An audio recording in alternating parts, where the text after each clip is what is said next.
Read for you below are the journal entries of Christopher Young, brother of Daryl Young, found saved as individual files on his personal computer, with file names prologue.doc, chapter1.doc, chapter2.doc, etc. Apart from being compiled into one document, they have not been altered in any way. Prologue. 2 weeks later, there was a sound. There was a humming. It came from that place on the carpet, the spot near the corner. His spot.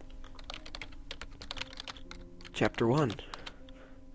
I'm getting concerned. I guess I was a bit distracted before, but my mind is clear now. They're gone, and I'm frankly getting more concerned by the minute. A chalk-white, amorphous thing. A hideous, absolutely hideous thing. I saw it. I saw it on the rug, and it scared me. It looked right at me, grinning with half-formed white eyes filmed over. It writhed towards me. A heat, some kind of sickening heat, radiated from it, and it saw my disgust and thrived upon it. I had hoped it would live in one of the closets, but it was content to ooze about my house, leaving trails as it went. I'm quite sure that if I had not put the towel under the bathroom door, it would have tried to come in and join me while I bathed myself. Chapter 2. Today it has appendages. I'm not sure if they existed before, but now they most certainly do. It has 2 with one on either side, and it crawls haphazardly along some sort of lopsided insect. It tried to follow me out through the door, but I kicked it and it did not try any longer. Now it thumps around as I try to sleep, dragging its body everywhere and leaving residue all over the house. I took my cat to Daryl's. The thing didn't follow me. Glad. It may get me, but I'm not going to let it get my cat. Chapter 3. It now has 4 appendages and is beginning to form a skull-like dome under its pulsing skin. It has a mouth, a crooked little mouth, and I am afraid it will begin to make some sounds at me. 3 of the appendages are longer than the 4th, so it mostly wobbles around in crooked little circles. It's getting bigger, and it never stops changing. I was hoping it would stay and become some sort of indiscernible monster, but now I'm sure it's becoming a person, or at the very least something similar. I would like to kill it. I wonder if I could. Chapter 4. The appendages are even now. It's disgusting, with abhorrent little limbs forming perfectly. They're currently flippers and nubs, cartilage and bright blue veins under translucent white skin. It sits and stares at me just as the cat did. But instead of curiosity, it looks on with a hunger and a disquieting energy. Just as the cat's did, however, its eyes reflect the slightest light in the darkness. They're omnipresent and wide and green and yellow as I try to sleep. The eyes are not yet the same size, which only serves to make the thing more unnerving. Chapter 5. It sits at the top of the stairs waiting for me, smiling down at me with those crooked, reflective eyes and a small mouthful of small black teeth. My bedroom is upstairs, and I'm afraid to go up.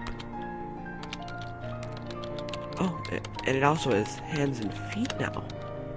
The nubs gave way to small, slender fingers and toes.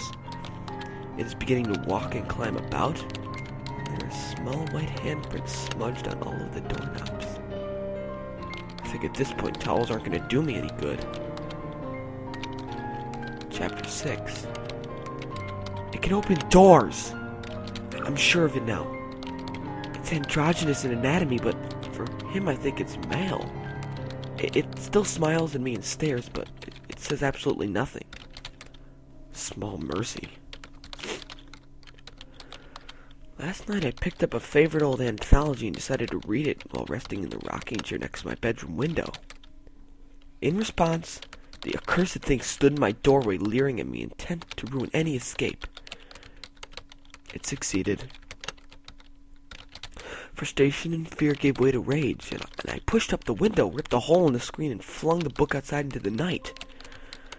The thing ventured down the stairs, in and out the front door, and brought the book back, an arm snaking against and over the arm of my chair, depositing the small book in my hand, complete with bony handprint. That was the closest that it had ever gotten to me. I became frightened. I stared at the thing that tossed the old book to the carpet. To think, to only have to deal with a beating beneath the floorboards. The thing mocked me and tormented me, and lived, and breathed, and watched. It looked at the book for a moment, then curled up in the corner and stared at me with those large, uneven eyes, with skin pulled back around. It stared at me and smiled with its little teeth. Chapter 8. The thing has started polluting my food or hiding it, or both, and I found that shampoo burns my scalp and razors jut from the pages of my books. No longer content to mull around and lurk in corners, it is now actively making my life absolutely miserable. Chapter 9. Eventually I had no choice but to venture out to the local supermarket and replace my now useless toiletries and food. I had become accustomed to it staying in my home, content to violate my private space, but I always held a suspicion it would begin to follow me. My fear was confirmed. I drove to the store, did my shopping and checked out. Nothing unusual happened. I walked outside, nothing. I approached my car and believed to have seen it, but had not. I then glanced up and saw it. It was far away. I don't know if it was making an attempt to hide, but it was there. It was there, looking at me, half hidden behind a tree. Our eyes met, and I shivered. It appeared pleased. Then it crawled its thin body back behind the tree, paused, and stuck its head out to continue watching me. The eyes were even, but they seemed to be getting larger, and darker and more vacant. Even from the distance between the two of us, they stood out much against the bleached skin that surrounded them. It smiled, but showed no teeth. I suppose it didn't want to show them in public. I wondered what it had planned for me. I blinked, and it was gone. I paused up for a moment, worried it would appear somewhere closer, but nothing happened. I then packed up the groceries and returned home.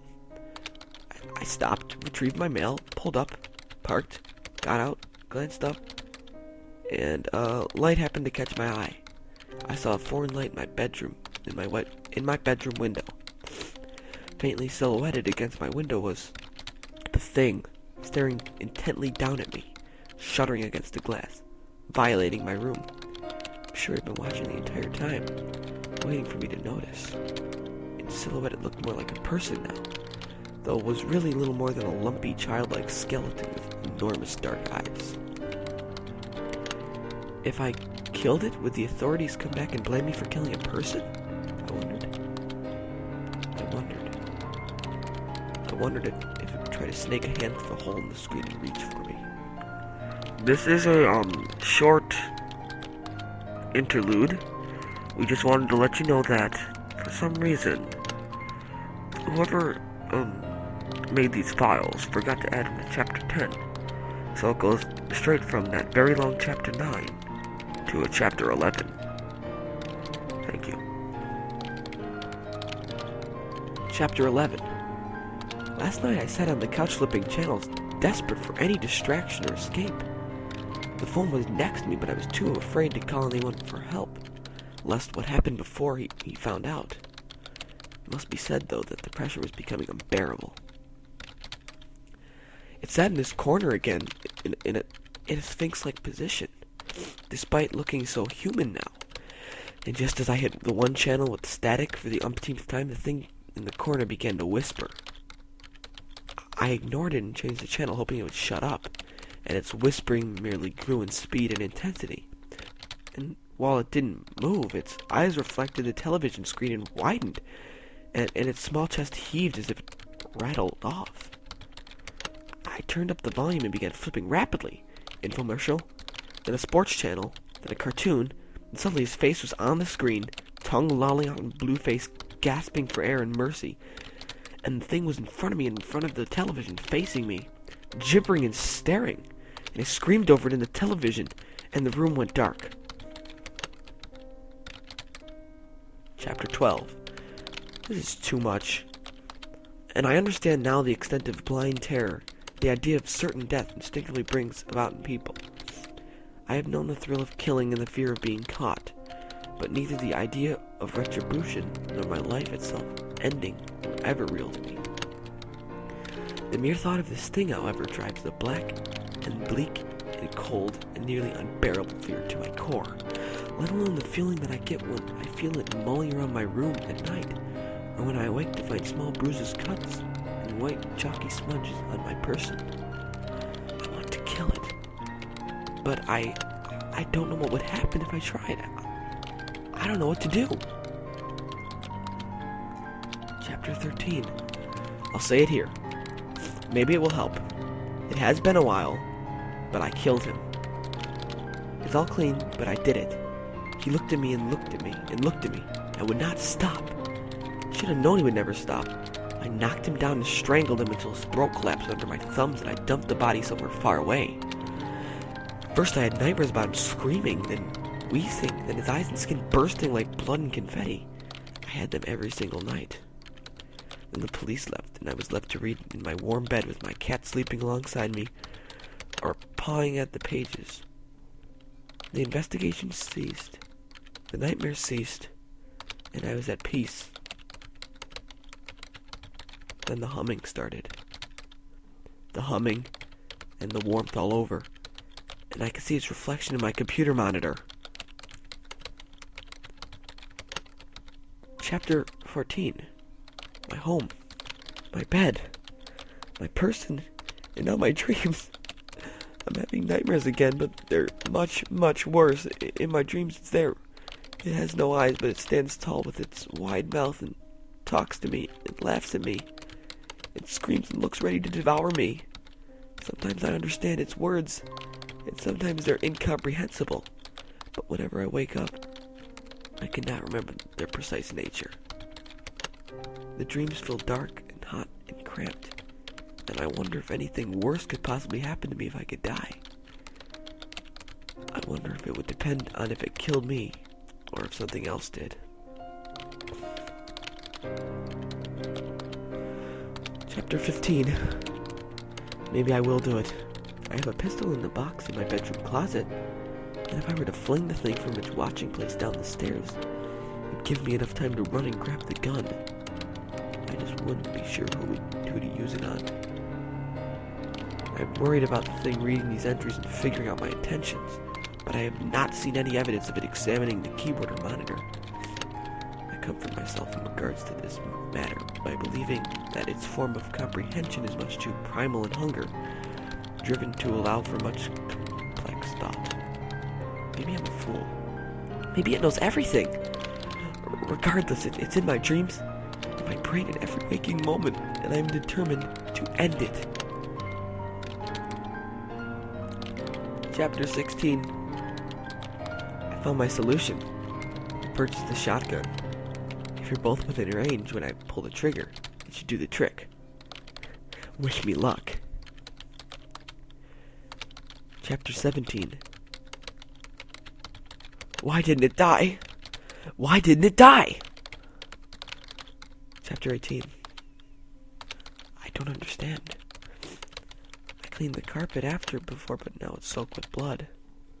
I wonder if with the way my head is looking at it is like a mirror, because I bled like a person and the thing bled black. And it's all everywhere, and I haven't looked in the mirror, but I blasted half of its skull off, and there are bits of red and blue flesh everywhere. And it's still looking at me, leering at me, smiling at me, spurting at me, and bleeding at me. The keyboard is covered in my blood, and I don't know how long I can keep this up. I only have one idea left. I think I'm going to go far away. Read for you above were the journal entries of Christopher Young, found dead in a rock quarry next to the mutilated, partially decomposed, and recently moved remains of Sean Dawes, his young neighbor and former friend. Dawes' death was one of head trauma followed by strangulation, but Young's cause of death is as of yet undetermined. though he was malnourished and his hygienic state was in vast disrepair. In fact, thanks to his physical and mental state leading up to his death, it is uncertain how he managed to drive the relatively great length from his home to the quarry in which he ended up. It is also worth mentioning that neither fresh blood nor any of the firearms Young mentions in his writing were found in his home.